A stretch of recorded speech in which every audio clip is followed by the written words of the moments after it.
পেয়েছি গোলমালের, কিন্তু মূলত 21 সাল থেকে সময় বিধায়ক সুব্রত মণ্ডল হওয়ার পর থেকে সংগঠনের মধ্যে উনি 15 লোককে যেভাবে দল থেকে বের করে দিয়ে ওনার মনের মতো করে বিজেপির লোক নির্দলের লোককে জায়গা করে দেওয়ার জন্য যে চেষ্টা করে দলকে বিভাজন করার চেষ্টা করছেন, আজও সেই চেষ্টা চালিয়ে যাচ্ছে।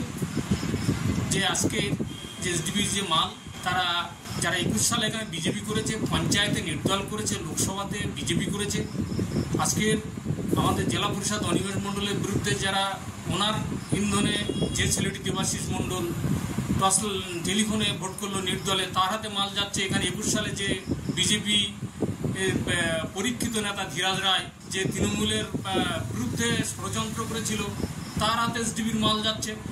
এখানে মূল সংগঠন তথা গ্রাম পঞ্চায়েতের প্রধান, উপপ্রধান এসডিপির মাল পায় না, এমএলএ কটার কোনো মাল পায় না। আমরা এসডিপি সুন্দরবন উন্নয়ন দপ্তরে মাননীয় মন্ত্রীকে বলেছি, প্রতিবাদী সাংসদ তাকেও জানিয়েছি বিষয়টা, কোনো সুরাও হয়নি। আজকের মানুষ, দলীয় মানুষ ক্ষোভ করছে দীর্ঘদিন ধরে, যারা মমতা ব্যানার্জির লড়াই আন্দোলনের সৈনিক, যারা অভিষেক ব্যানার্জির আন্দোলনকে আজকে এই জায়গায় সমর্থন করে দলকে ক্ষমতায় এনেছে, তারা আজকে কষ্ট পাচ্ছে। এমএলএর হাত ধরে মাল বিজেপিরা পাচ্ছে, মূল দলের লোক বঞ্চিত, গ্রাম পঞ্চায়েত বঞ্চিত। মানুষের ক্ষোভে এরকম একটা ঘটনা ঘটেছে, এই খবরটা আমি পেয়েছি। তবে আমরা এটা নিয়ে দলের ঊর্ধ্বতন কর্তৃপক্ষের কাছে জানাবো। আমরা প্রয়োজনে আমরা আমাদের সেনাপতি অভিষেক ব্যানার্জির কাছেও আমরা বিষয়টা জানাবো।